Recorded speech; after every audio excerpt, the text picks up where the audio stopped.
Buffalo, folks. Woo! All right, morning, everyone. Good to see everyone this morning. Welcome to Unity of Buffalo, a positive path for spiritual living.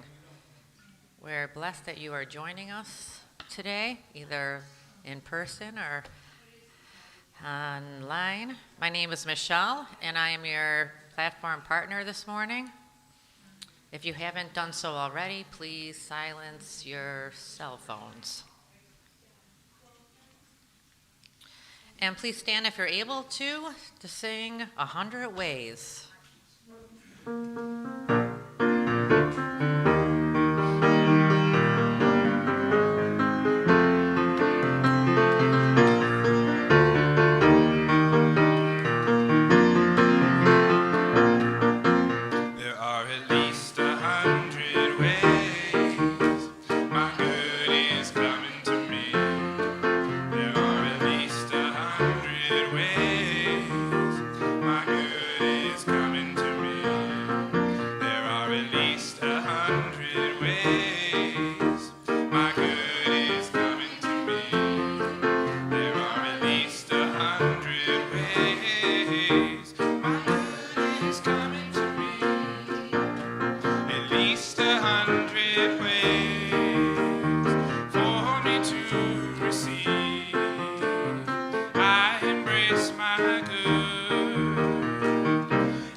Good way to get us moving on this cloudy day.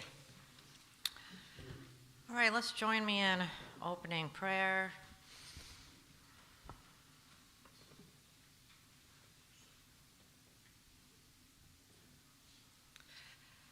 Close your eyes if that feels comfortable to do. Take a few cleansing breaths. Shift to your heart center.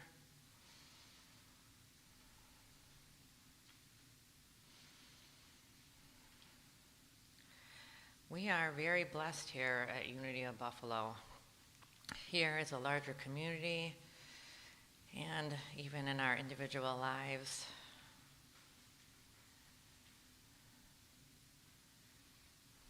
it's important to remind ourselves, even during challenges, the ups and downs of life, abundance, blessings are everywhere. We just have to pause, go within, and shift our attention to see those blessings. It may be challenging at times to see them, but they are there. We are always surrounded by love, kindness, caring, grace, and we receive that here at our spiritual community and in the many communities we surround ourselves with. We say thank you, thank you, thank you, Divine Universe, for all that is with us now and is on its way. Amen. And let's affirm together, there is only one presence and one power, living as the universe and as me, God the good, omnipotent. And our vision, a world of love, peace, and abundance for all. And how we are aiming and trying to reach that vision, our mission, practicing the presence of God through prayer, education, service, creativity, and community. We are continuing to be mindful of our shadow qualities. We know that growth, transformation is not linear. There are ups and downs.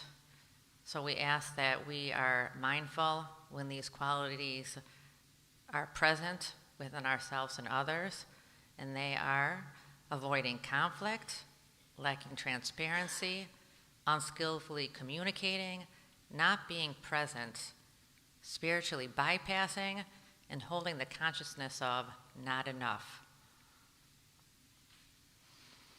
And this is who we are coming here to be. Let's affirm together. Loving, spiritually centered, inclusive, respectful, compassionate, and authentic.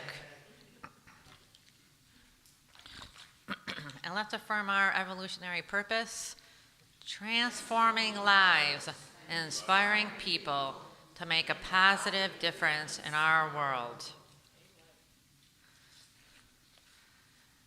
And I asked Susan, maybe not, Susan's surprised, who is our daily word reader today? Well, no pressure, Susan. Anyone else who we haven't heard from? All right, Susan. I want to squash your daily word reading. All ready.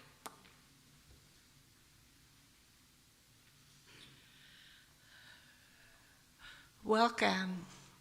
It's lovely to be with all of you today. Today is Sunday, August 23rd. The day's word is radiance. Aligned with my divine nature, I am a beacon of light for others. God is the light in my life. I give thanks every day for the wondrous blessings of the divine and the peace and strength I derive from my faith. I am a spiritual being, fully human and fully divine. The light of God shines from within me. My confidence grows as I embrace my divine nature. As I live and love more fully and authentically, the joy within me multiplies and I become simply radiant. The world can feel dark and dull and needs all the light and sparkle it can get. As greater numbers of people discover the power of God within them and express the fullness of their true spiritual selves, the world will glow with our collective radiance. Today's scripture comes from 2 Peter 1, verse 19. You will do well to be attentive to this as a lamp shining in a dark place, until the day dawns and the morning star rises in your hearts. Will you all repeat today's affirmation with me? Aligned with my divine nature, I am a beacon of light for others. Thank you. Go Bills. Thank you, Susan, for pinch hitting there. Well, now is the time for our speaker. She's not a guest. She's one of our own. She's been a long-time member. Mary Beth is heart math expert in her spare time, leading the way with our board. She is the bylaws guru, the financial guru, prayer chaplain, and many other things here at Unity. Let's welcome her.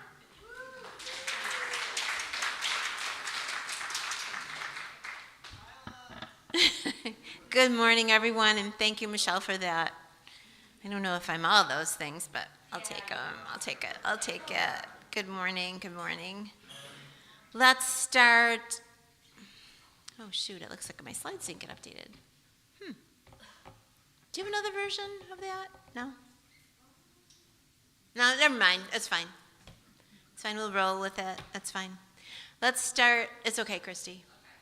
Yeah. So I always like to start in the heart. And today I invite you to keep your eyes open because it's about being coherent and setting a field within ourselves and then sharing that with each other. So as you keep your eyes open this morning, it's also a good idea because I don't want people closing their eyes before I even start the lesson. So as you keep your eyes open, I invite you to focus your attention on your heart and your breath, and imagine your breath moving a little more slowly and a little more deeply through your heart or chest area.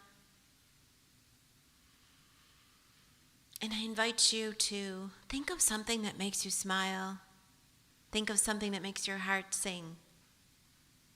And let your body feel that smile or feel that song. And just let that feeling flow through you and then share it with each other, share it with this space, and let it spill out beyond our four walls. Oh no, where's the clicker? Oh, there it is. Panicking already. Never mind. Okay, so the talk today is titled The Metaphysical Paradox of Stewardship. And Glendora said to me this morning, wow, your talk sounds really intriguing. I can't wait to hear what you have to say. And I said, yeah, me too. And I'll be perfectly honest. Source, our biggest access to source is through our divine ideas. Divine ideas are unlimited, but we are the steward of those divine ideas. So we are going to take those divine ideas, and then in this situation, me as the steward of those, I'm going to study this and research it and grapple with how to explain this. And I'll be honest, I really didn't want to talk about stewardship. I really didn't. But sometimes divine ideas come to you, maybe sometimes they come to you directly, and sometimes they come to you through others. So I have this wonderful man that usually sits next to me, and he's all about prosperity, and he's all about stewardship. And we were talking, and I said, I don't know what I want to talk about. He said, how about stewardship? And I said, I don't want to do that. Because people are going to think I'm going to be asking for money. And so I sat with it, and I really didn't want to talk about stewardship. And then I sat with it, and I kept getting, talk about stewardship. Talk about stewardship. So I decided, well, what is my reluctance to talk about stewardship? I'm going to have to do a little digging. Like, why am I so reluctant? And I was really interested and delighted to find out the true meaning of stewardship. So I always think it's a good idea to look up the etymology of the word. What did this word mean? So when I looked it up, I found out that it was an old English word that essentially meant the guardian or the keeper of the house. So it's someone who's entrusted with the care of something. You could think of someone like a house sitter. If you hire a house sitter or you are hired as a house sitter, you get to enjoy that person's house, and you're also responsible for taking care of it. You don't own it, but you can enjoy it and take care of it. And so it's not about what we own, but it's about the relationship we have with what passes through us, passes through our hands. Now you might be wondering why I have this picture associated with this slide. And I just assumed, excuse me, I assumed that steward would somehow have the word stew. There must be some connection with the word stew. So when I Googled an image of steward, this came up. Where's my click? This came up. That's stew. Whoops. Oh, come on. That's stew. So stew has really nothing to do with this talk, but when I Googled steward, he came up because his name is Stu and he's a photographer. So we get to enjoy Steward's picture. I thought maybe he'd be my muse for this talk. We'll see. So let's get down to business now. The metaphysical paradox of stewardship. So what is a paradox? Well, that's a statement that appears contradictory, but there's a deeper truth once we reflect on it. And my dad loved the New York Yankees, and he loved Yogi Berra. And Yogi Berra had all these great sayings that on the surface sounded a little, they didn't make sense, but then when you thought about them, they kind of worked. Like Yogi Berra would say, nobody goes there anymore. No one goes there anymore. It's too crowded. Or, this is one of my favorite ones. The future, she just ain't what she used to be. That's really true, right? So this is the essence of my talk, and this is what I found out about stewardship. Nothing is truly mine, and everything is mine to care for. So there's a paradox. So to understand that more fully, I thought we could delve into a parable. Jesus loved to use parables to teach. So the parable that I want to use today is called, well, it has many different titles. Sometimes it's called the unjust steward. Sometimes it's called the dishonest manager. And sometimes it's called the shrewd manager. So right in this title, we have all these, which one is it? Is he unjust? Is he dishonest? Or is he shrewd? So there's three characters in this. So let me just give you in a nutshell, let me give you the story. So there's this rich man, and in the Bible, the rich man is referred to as the Lord. That's not exactly the language we like to use at Unity, but some people use it. But the rich man is the Lord. The Lord, or the rich man, he has a steward. He has someone to take care of his household, of his accounts. And then he has people that owe him money. And the steward is supposed to be managing these people. So the rich man comes to the steward one day, or actually he hears that the steward is squandering the rich man's resources. Now, the steward doesn't own these resources, but the steward is entrusted with taking care of them. And the steward is just having a heyday with them. He's not taking care of them. So the rich man comes to the steward and he says,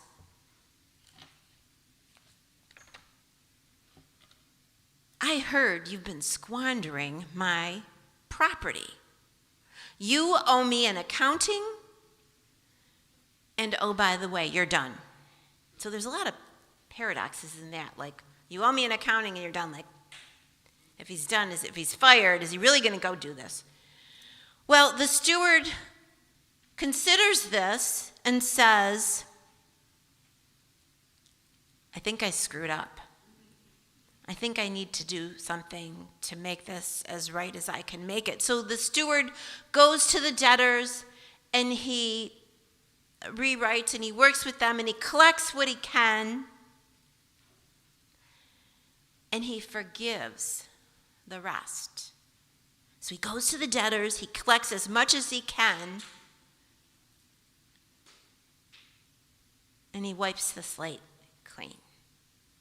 He forgives the rest. And then the Lord, the rich man, comes back to the steward, and this part I'm going to quote from the Bible. The Lord commended the dishonest manager because he acted shrewdly. Huh?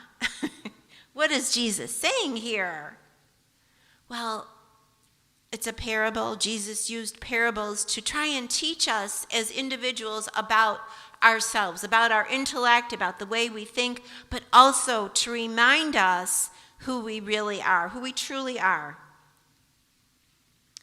So when we look at something from a metaphysical perspective, we know we need to go deeper. Just like a paradox or parable, we need to go deeper. We need to look at these three characters and see if we can identify how they fit into our lives. So any idea who the Lord or the rich man, who that person, that being might represent?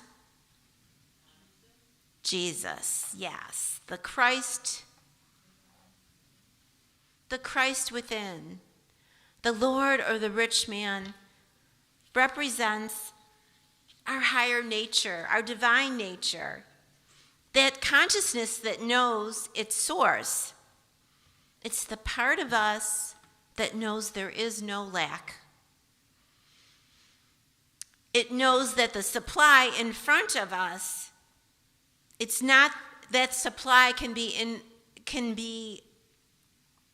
the only thing that is inexhaustible is our divine ideas, like wisdom and creativity and love and guidance. And from these things, the outer expression manifests. So, thoughts on the steward, the one that screws up.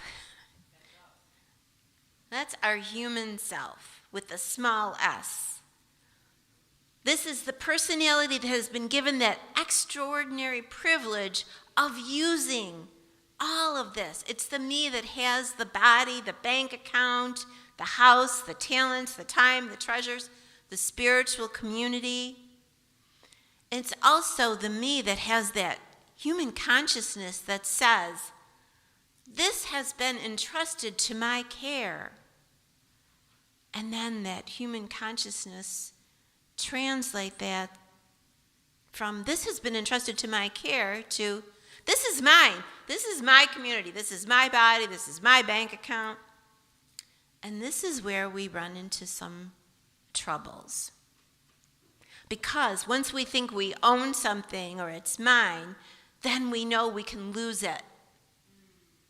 And we fear. Then the fear comes up and we start to maybe think we need to protect it and hoard it and not share it. And then the debtors come in. Who might those be? Oh, I quit too quickly in my thing here. So thank you. You must be a mind reader, Millie. So these are the accumulated consequences of the times we've forgotten who and what our source is. These are the accounts we've created through our human choices. Those burdens, those mistakes, those resentments, those obligations and unfinished business, and maybe even the stories we've continued to carry because we've forgotten we have another choice. So really, all three of these characters are within us. And they're in me, and they're in you, and they're in everyone. And they're in us in different ratios. Some days I think the Christ within, my higher self, I think the ratio is my little toe to my whole body, because the whole body is more the human self. But we're in ratio with that all the time. So the parables are trying to teach us something about how we think in our nature as individuals, and to help us realize who we really are, to help us realize and access that higher self, those divine ideas. But as the human self or the steward, we forget. And the steward starts behaving as though what he manages belongs to him. And this is perfect, because if we weren't human, we wouldn't forget. And in order to remember, you have to forget. So we have to give ourselves a break when we act like the steward and we do things that aren't in alignment with our higher nature, because that helps us get back into alignment. That's what builds that muscle. That's that strength that gets us back coherent, gets us back in alignment. When everything goes well and everything is easy, nobody changes, nobody grows. It's the struggles and those mistakes, and then turning around and figuring out, how can I make this better? I forgot this was entrusted to my care. I'm thinking it's mine, and I'm going into that fear, that scarcity thinking. So the human self is not the villain. We can't, it's just part of our nature. But when we wake up, we don't say, oh, none of this belongs to me, so it doesn't matter. That's not what we say. We recognize that that's temporary, and it helps us become more intentional about our next step. So as owners, when we're owners, we might say, how do I keep what is mine? But when we're stewards, we say, what do I do with what is here? What do I do with what has been entrusted to me? Now the debtors, these are the consequences of those burdens created by our unconscious choices. They represent that part of our human experience that is still bound to those accounts, the people, the circumstances, the memories, the parts of ourselves that continue to say, you owe me. And that makes what the steward does next especially interesting, because he starts reducing the debts. He doesn't magically erase everything that happened, but he works with what is existing, and he begins to open the door. Opening the door to forgiveness. Forgiveness of ourselves for the times we've forgotten, for the times we've been selfish or feared or act unconsciously. And the thing about forgiveness is we don't forgive what is forgivable. We forgive what needs forgiveness. When we forgive what needs forgiveness, that takes effort. That takes our physical resources. We need to take action. We need to do something. We wake up and we see things differently. We make amends where we can. And then we release what no longer needs to be carried. And then, like the steward, we find ourselves in a different relation with the Lord, with our higher self. And it's not because the Christ within abandoned us and came back, but it's because we remembered who the Lord was all along. We remembered the Christ within. We remembered that we are the Christ within.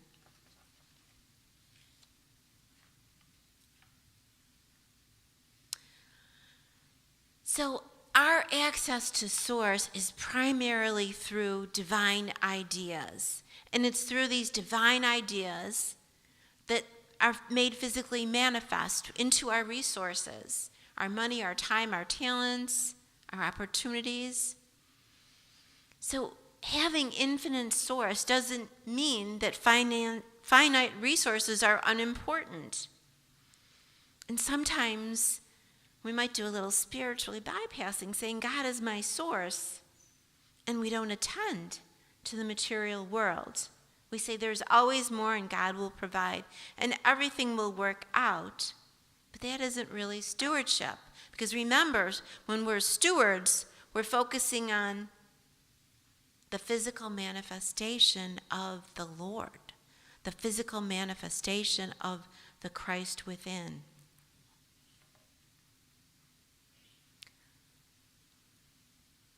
So divine source is infinite, while the forms that come through, they're expressed in finite ways. So both these things can be true. There is no limit to source, and I am responsible for the form of good currently entrusted to me. I'm responsible to be that good steward. So what has been placed in our care? Our bodies, right? We are the stewards of our bodies. Divine life is my source. But this particular body requires sleep and nourishment, movement, medical care, attention, and love. Saying God is my source doesn't neglect my body because I think another one will show up if I don't take care of this one. And I guess maybe if you believe in reincarnation, that's true, another one will show up, but not in this lifetime.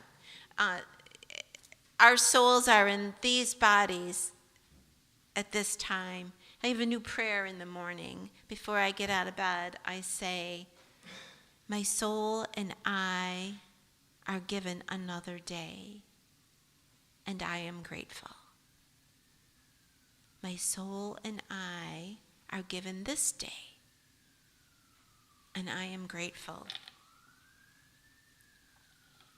And the earth, that has also been placed in our care, right? So that may exist within infinite abundance, but this particular planet has finite forests, clean water, habitats, and resources. Recognizing abundance doesn't give us permission to squander them.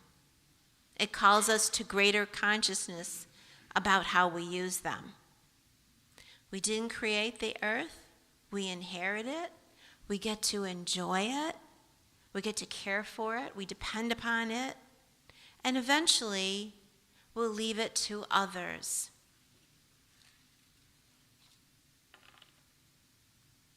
Just like Unity of Buffalo. It's ours, but it's not ours. Divine abundance is not limited to Unity of Buffalo's checking account. The checking account is not our source. And neither is any specific or particular donor, any spiritual leader, any board member, fundraiser, or any congregational member. But that doesn't mean the checking account doesn't matter. The buildings matter. The building matters. The grounds matter. The Peace Park matters. The staff matters. The congregation matters. The congregational gifts matter. The money entrusted to the church matters. They matter not because they are the source, but they are currently among the forms through which source is expressing. And Unity of Buffalo wasn't created from nothing. Others prayed and served. They gave money, they built it, they maintained it, and they sustained it before we came. Unity of Buffalo doesn't belong to any one of us, but it has been placed in our collective care. Others have stewarded it so we could receive it. So now we get to ask, what will we pass forward? So going back to the steward's question, what has been placed in my care? The steward's awakening comes when he realizes his current circumstances aren't permanent, and neither are ours. We get to enjoy what has been entrusted to us. We get to use it, share it, appreciate it, care for it, and eventually release it. So instead of asking, what do I own? The steward asked, what is placed in my care And how am I caring for it? For nothing is truly mine. And everything is mine to care for in some way. And that's up to us individually. No one can tell us what care we need to provide or do. But we do have that responsibility to check in with our higher self or our heart. What is mine to do?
I release.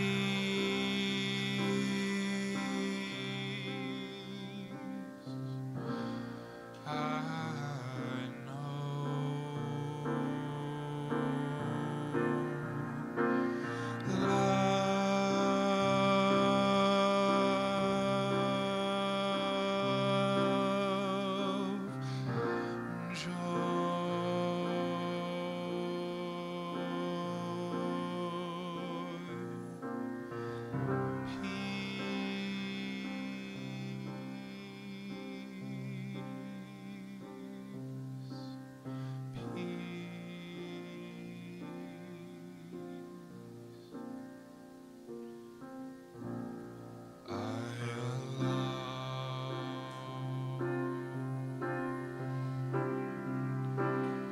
I surrender.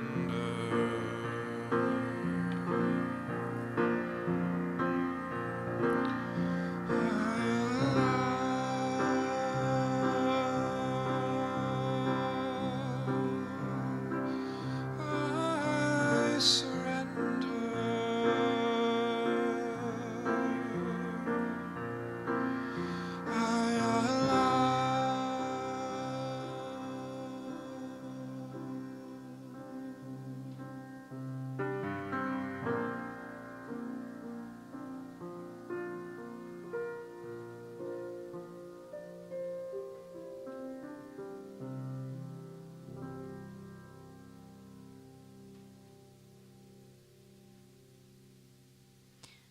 As we move into the stillness, I invite you to close your eyes if that feels comfortable and take a slow, deep breath. As stewards of our bodies and our minds, This is an opportunity to let the mind rest into the quiet. Rest here in this silence, in the awareness of the divine presence that you are. The divine presence always surrounding us, everywhere present.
The Christ within is the source of life, love, wisdom, and all good.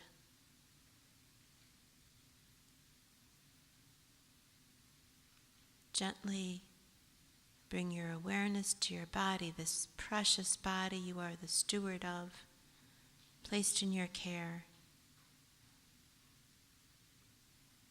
Bring to mind our beautiful home, Mother Earth, also placed in our care.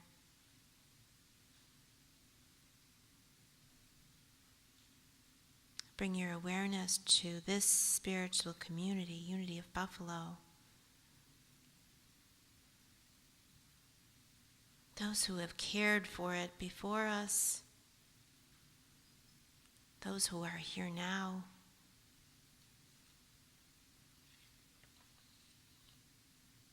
those who will come after us.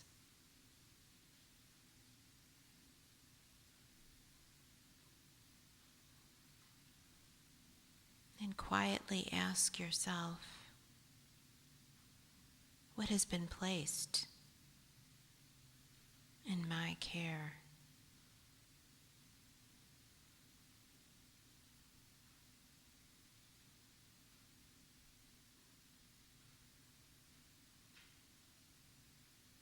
How am I being called to care for it?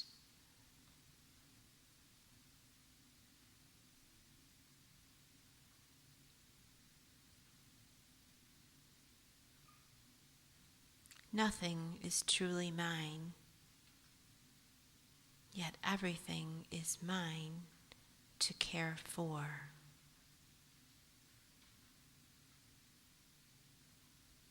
And so it is.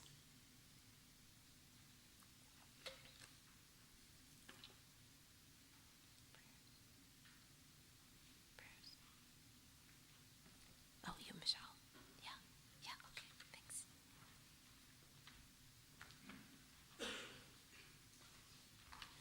Thank you, Mary Beth.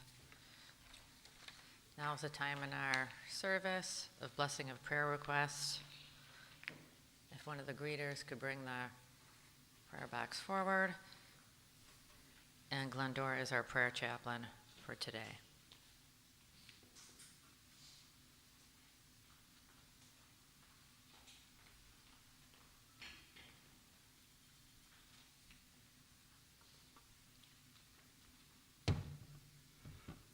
So let's stay in our heart space. Close your eyes. And as we sit in our heart center, let us feel the presence and the love of the divine.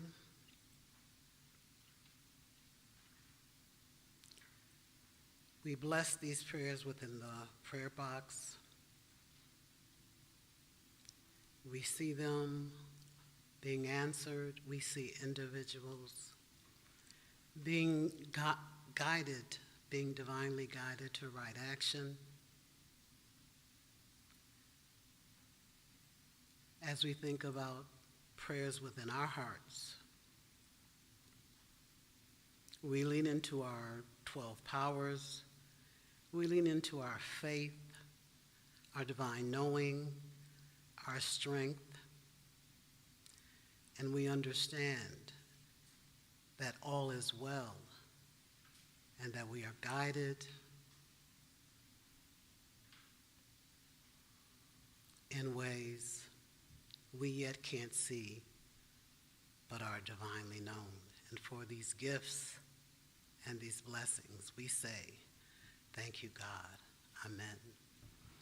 I'll be available in the Lighthouse Corner after service for individual prayer if you'd like. Thank you.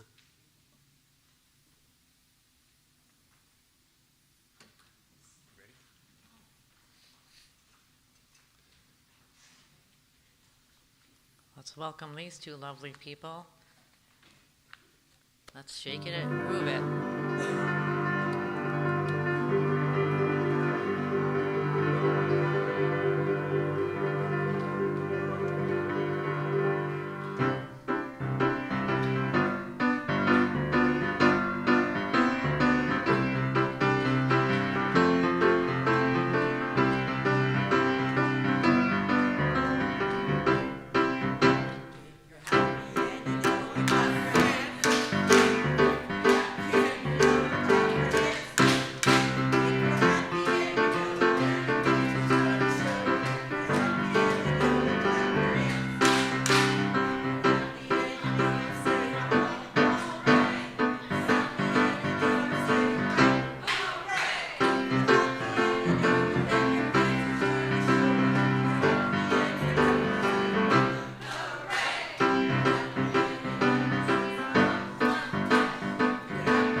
Now, if that doesn't inspire you to join the Unity of Buffalo Choir, I don't know what would.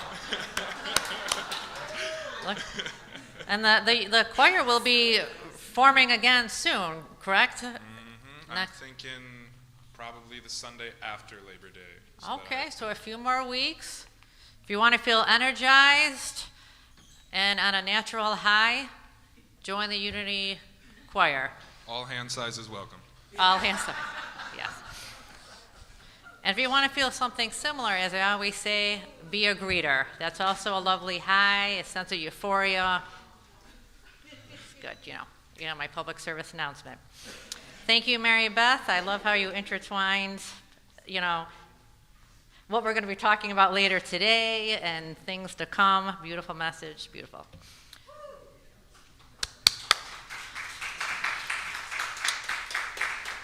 Yes, let's welcome Dawn, our spiritual leader, back from vacation. Look at the glow around her. Look at the glow. Wow. Let's see if we can keep that going. All right, now is the time in our service to practice generosity. It's an opportunity to contribute to the vision and mission of our ministry, thoughtful giving from a grateful heart. Let's bless these gifts we provide to Unity of Buffalo in various ways by affirming the blessing together. Divine love through me blesses and multiplies all that I am, all that I have, all that I give, and all that I receive. Freely I give and freely I receive. Thank you, God.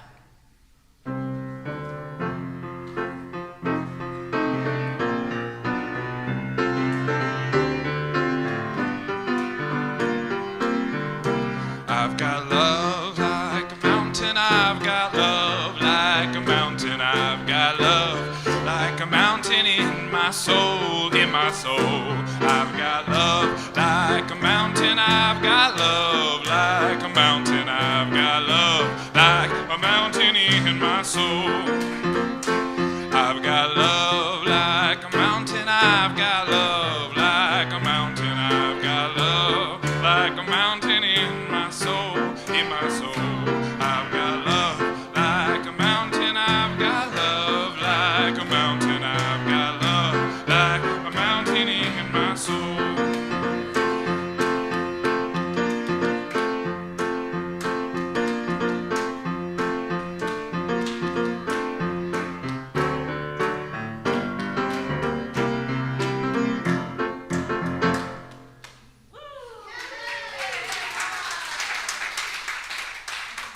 All right, let's bless these gifts together. We bless these gifts, these pressed down, shaken together, heaped up, and running over, and return to every giver 100-fold. Thank you, God. Amen. Thank you, greeters.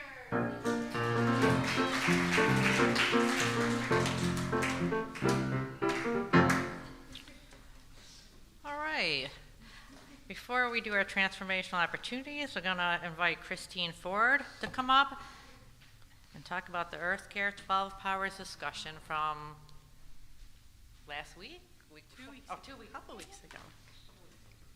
Takeaway time again. So the Earth Care team has continued the study of the 12 powers of our planet, this month focusing on the power of will. Spiritually defined, will is evidence of a decision that results in clarity of guidance and subsequent action. There's that action word again. Will is spiritual power that is undefeatable and immovable. It is important to not confuse will and willfulness, however, because willfulness is ego-driven. Will, in contrast, is the spiritual ability to choose and commit, aligning one's personal intentions with God's will. The result is purposeful decision that promotes spiritual wholeness, that reflect God's ideal within each of us. Furthermore, will is, as divine power, is guided by love and wisdom through heart and compassion.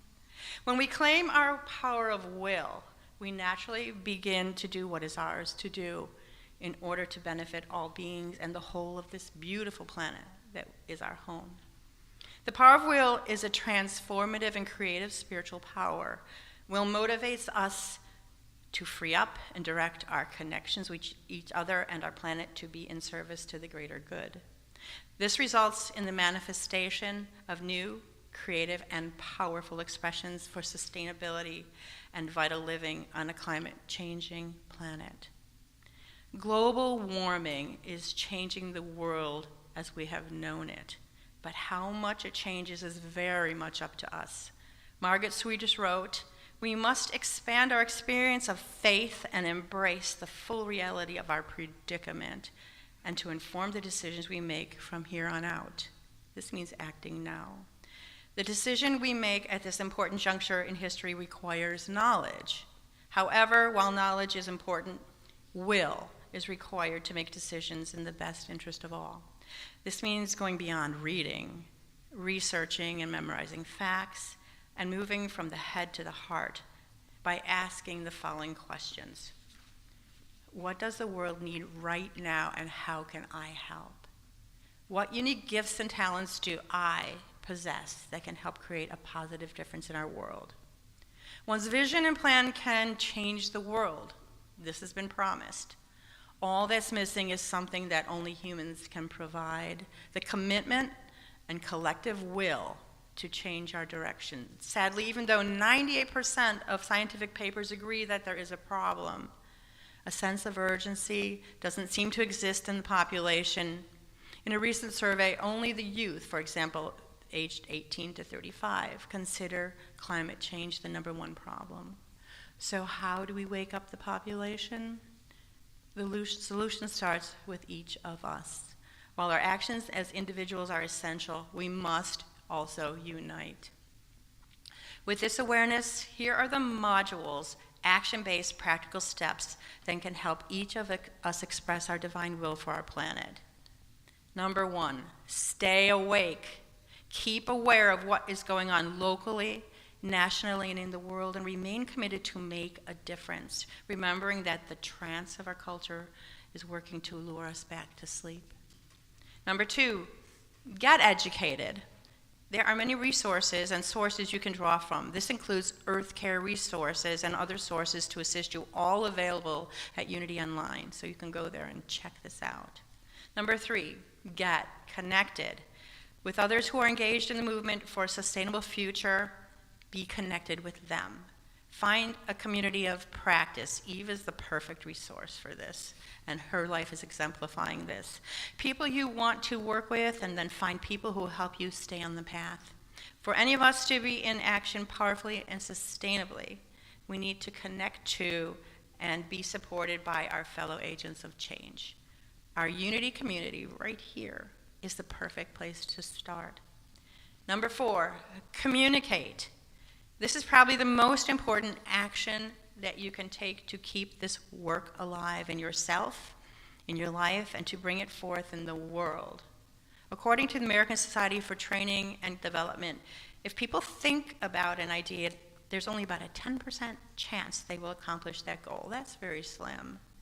But if they make it a plan to accomplish it, talk to others about it, and regularly report back to how they did, that number can go all the way up to 95%. That's a dramatic change. Number 5, finally, get into action. To bring all these areas together, to make your vision a commitment to a reality, you need to find ways to get into action. This is the opportunity to look at how you might want to expand or deepen your participation to save our planet. Let's celebrate with a story that demonstrates what is possible when individuals unite to express divine will. This story highlights how human will put into action has transformed the lives of the duck-billed platypus due to environmental restoration they have worked on in Australia.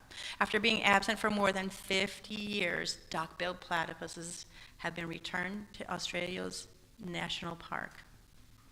From years of cleaning and landscape restoration, the park is once again full of insects, shellfish, and worms that platypus feed upon. 10 of the goofy-looking lively creatures have been released there and are doing quite well. What lovely, heartfelt success. This shows that when we deploy will, guided by nature's wisdom, our earth has the potential to heal and recover its vitality. And finally, please ask yourself how you feel called to express your own version of divine will. Each of us has unique and valuable talents that can be used to participate in the solution. So on behalf of the Earth Care team, we encourage you to tap into your uniqueness to claim your ability to be part of the solution.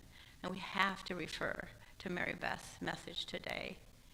How can you embrace your personal stewardship? For we are all stewards of this amazing planet. Ask yourself, what is mine to do? And can I fully choose to embrace my will and to more fully love this planet? Thank you.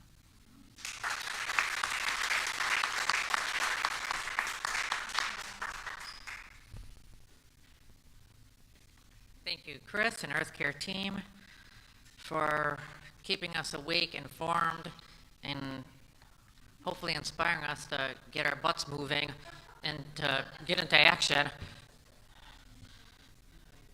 Yes, Judy. Yes, you can. I can't say no to you, Judy. I mean, that's pretty much what it comes down to. Go ahead. Oh, I know you will.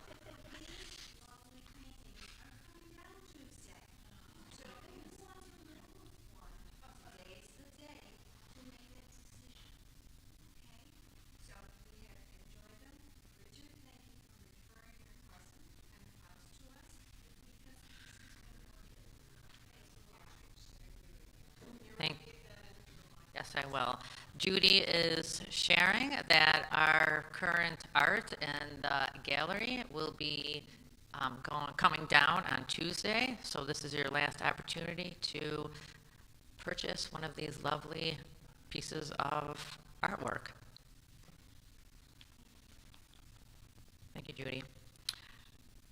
Okay, Anna Kay, another person I can't say no to. Very quick. Playback Theater of Buffalo has started rehearsing again on Saturdays, 12 to 2. And we will be here this coming Saturday, the 29th.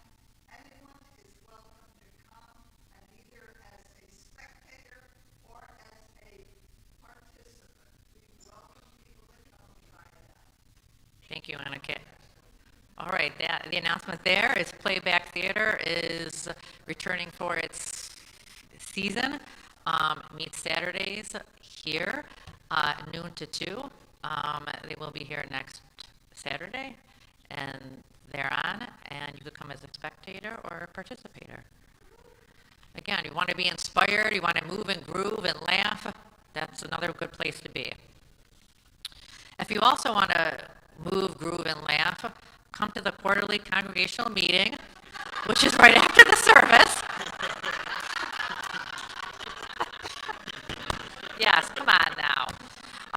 We're not going to talk about bylaws and all boring stuff as I see it. We're going to talk about all the good things that have been happening here at Unity for the past, past like 4 months or so. A lot of updates. Again, this is part of our increased transparency here at Unity. We want to keep everyone informed and up to date. And then again, we'll be having our annual congregational meeting in October. But please come. There's a lot of good stuff happening.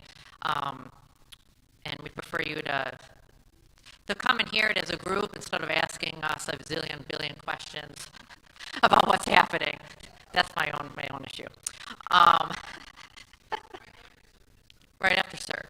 Well, go down, have a little coffee, a few tidbits. And then I know people are eager for us to get back out and have our service in the Peace Park. We will plan 11:20. So we have a time for a bathroom break and a few other things. We will be, hopefully, weather dependent, we'll be having our service outside next Sunday. Christy will keep us in the loop there via email. Then also next, I don't know what I'm pointing over here for. Then also next Sunday after the service, we're going to have a board member Q&A for those who are interested in joining the board for this coming.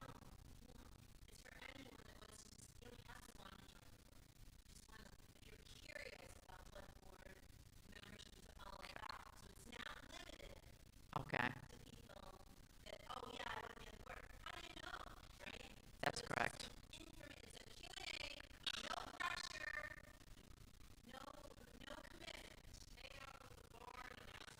Okay, my bad. I probably should have read this little blurb here, but it's like, I don't need to look at that.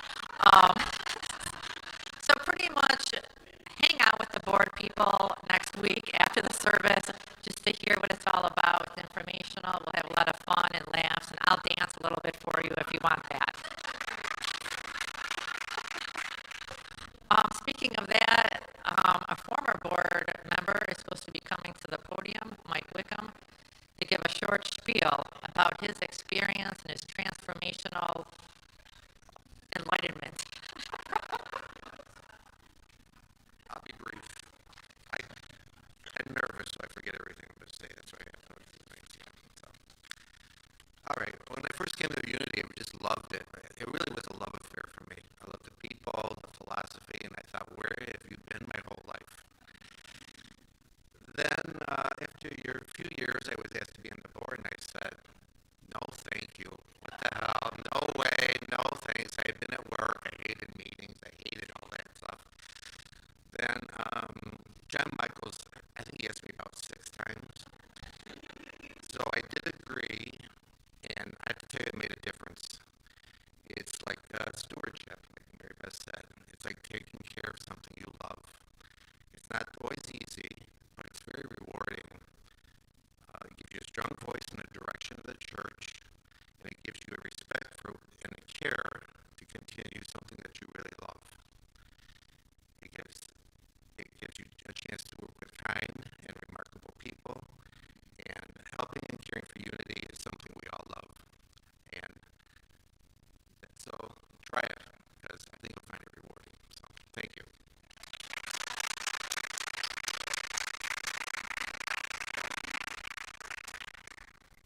Thank you, Mike.